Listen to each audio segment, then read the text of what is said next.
Bismillahirrahmanirrahim. Now we'll be doing question number 4, exercise 1A. The statement is if Q is directly proportional to P. Q is directly proportional to P.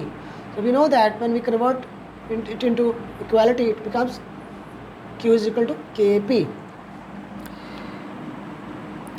And Q is equal to 28.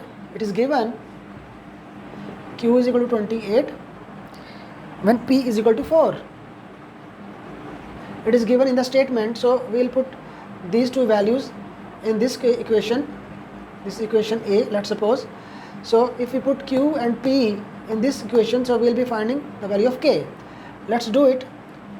Q is equal to Kp, Q is equal to 28, K is unknown and P is 4. So it is multiplied here. When it goes to other side of the equation, it will be divided. 28 divided by 4 is equal to K. So K is equal to 7. First part is express Q in terms of P. This equation Q is equal to Kp. This is the answer of part 1, that express Q in terms of P. It means write an equation.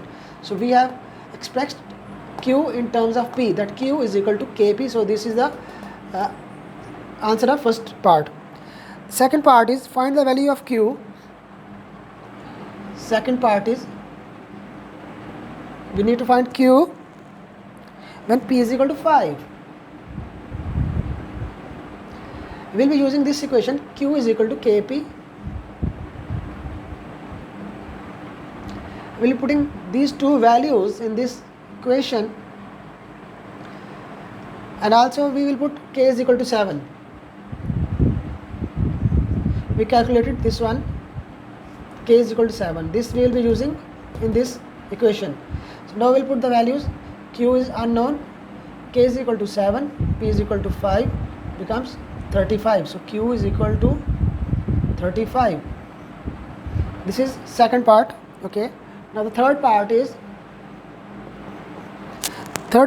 says calculate the value of P. We need to find out P when Q is equal to 42, and we know that K is equal to 7. So we will be using this equation Q is equal to Kp. We will put these values in this equation. Q is 42, K is 7 and P is unknown.